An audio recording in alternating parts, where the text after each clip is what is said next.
Hey guys, Money with Me here, where I talk about anything and everything related to money and how to grow your wealth. It's the time of the year where students are graduating from polytechnics, colleges, and universities. And if you're one of them, congratulations! Welcome to adulthood. It's going to be an exciting new chapter in your life. But a lot of people probably have this question in mind: what should you do after graduating?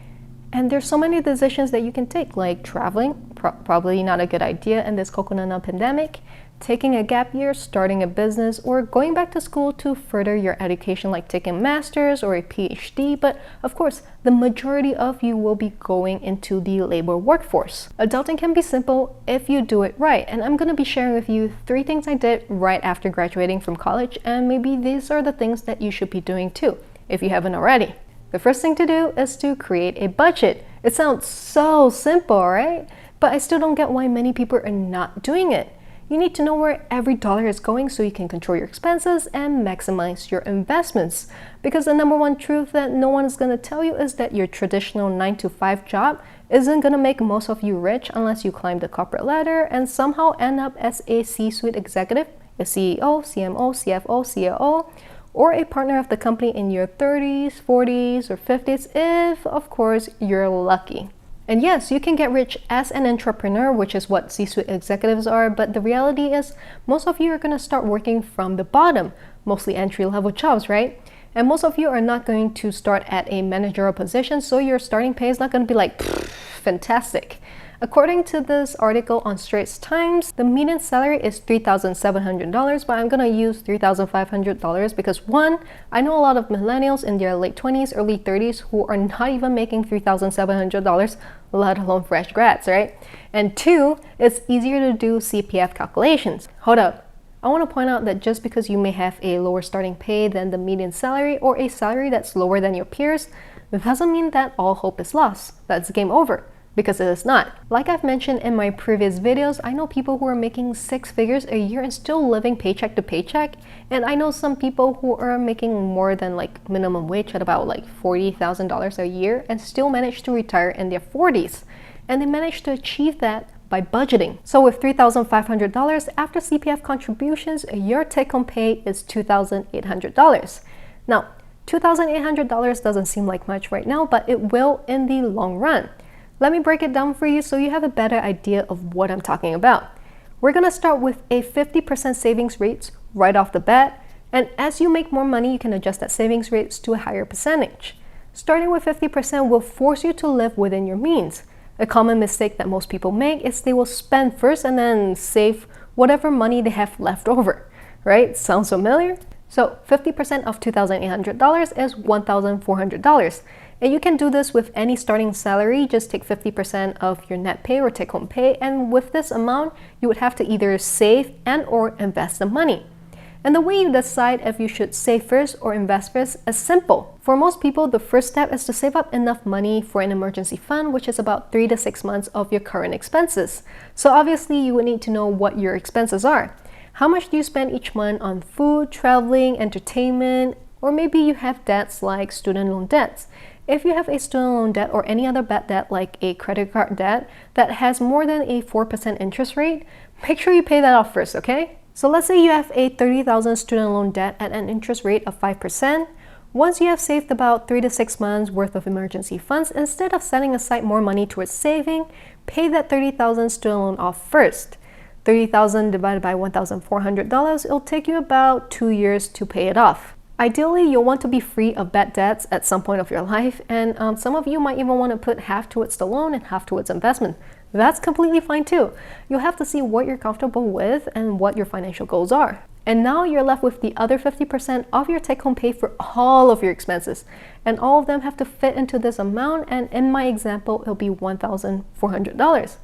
And if you realize that you can fit all of your expenses into this 50%, then it's time to review your expenses because you're most likely overspending. One thing that helps in budgeting is to then figure out what is your bare minimum lifestyle, things that you need to survive. Your $3-4 coffee or like bubble tea or Mr. Coconut, it ain't for survival. You can make your own coffee or bubble tea for like 50 cents. Taking Grab or a taxi, that's a luxury.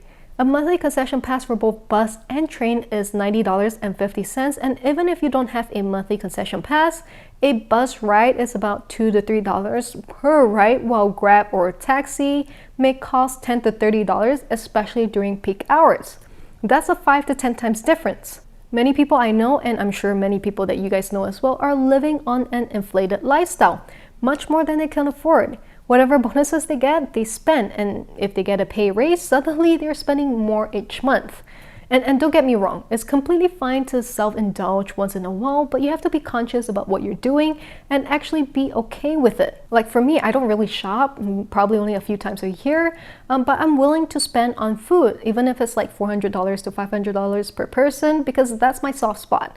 I love food, and food makes me happy. I don't live to eat, I eat to live. Right? And obviously I didn't get there overnight, right? It didn't happen right away. It took me several years to be financially stable and for me to be comfortable in doing that. And even now I would look at things if they are an asset or a liability, like a car, right? I could go out and buy a Lamborghini right now, but am I gonna do that? No. Why? Because cars to me are a depreciating asset. Well, unless you buy a classic car, you fix it up and you sell it to a collector, right? But I'm no car mechanic, I don't know shit about cars, so cars to me are a liability. But if I use the Lamborghini money and I invest that money instead, I'll most likely be able to grow that money and turn it into an asset. So start thinking about what's an asset and what's a liability. You saw this one coming, didn't you? I know you did. The last but most important is to start investing as soon as possible. If I can turn back the time to all the birthday presents I've received as a kid or all the ang pao money I collected during Chinese New Year, if I could, I would invest that into a stock market instead of saving it into a traditional savings account that gave me a pathetic interest. Pathetic. I started investing much earlier than most of my peers, so yeah, I do have a head start in the game, but the point is no matter how old you are, you could be in your 30s, 40s, or 50s, it's never too late to start. Your investing strategy might be different if you're investing in your 20s versus investing in your 40s, right? Your risk tolerance might be different, your investing horizon might be different, but the key is to start. In my example earlier, your take-home pay is $2,800 and 50% of $2,800 is $1,400. If you invest $1,000 out of that $1,400 every month for your entire working life of about 40 years, with a 7% interest rate, you'll grow your money to $2,410,595.80 compared to the $481,000 if you put it into the bank. And remember, this is using the average starting pay for fresh grads, and as you get older, you should be making more money, right? So what if you get to a point where you can invest $2,000 a month, and let's say it takes you about 10 years to get there. So what we're going to do is do $1,000 a month for 10 years. At 7% interest rate, you'll have $167,764.53 in 10 years. And then we'll start with this amount, the amount after 10 years, and we'll do $2,000 a month for 30 years. So that's a total of 40 years.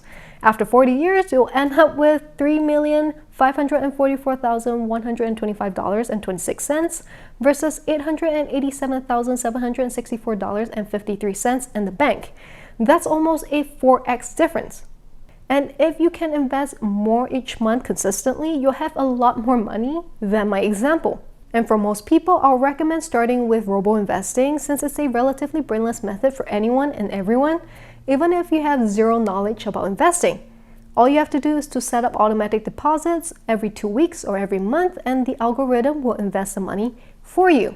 Robo-investing is a long-term strategy that uses dollar cost averaging, and they tend to have lower management fees as compared to mutual funds, ETFs, and even life insurance. If you're interested in robo-investing, you can use my StashAway link down below. StashAway is one of the top robo-advisory platforms in Singapore. And if you want to stock pick, make sure you educate yourself and find a strategy that works for you. If you're simply gambling in the market, like betting all of your money in Dogecoin because of the hype and the frenzy, then you need to be mentally prepared that you can potentially lose everything. Because if professional money managers can't beat the market in the long run, what makes you think that you can without doing due diligence? So now that you're an adult making your own money and spending your own money, start thinking about what's an asset and what's a liability, and be selective at every financial decision that you make. Like, do you really need a car as a fresh grad? Do you really need to eat out at restaurants that frequently? Do you really need to travel out of country every single year? These are the questions that only you can answer. Of course, I have been there, so I know it's not easy to reject meetup calls, especially when you're on a budget because you might lose friends for doing that too often. You'll have to be selective on who you want to hang out with, how much you're willing to spend, and what you're going to be spending on. But do you want to make those tough decisions that get you into a position where you're financially free and can possibly retire early if you wanted to? Or would you rather YOLO and think about retirement at a much later date? And that's fine too. It depends on what you're comfortable with and what you want. And it's totally fine to tell your friends that you're on a budget and encourage them to do it with you, right? Well, that's all I have for today. I hope you guys found some value in this video. Before you go, don't forget to smash the like button, subscribe to my channel, and ring the bell icon so you get notified whenever I post a new video. And let me know in the comments down below what you guys think. Are you on the budget side or the YOLO side? And feel free to follow me on my Instagram if you're interested to know what I do on a daily basis. Thank you guys so much for watching. Have an amazing day, and I'll see you again next time.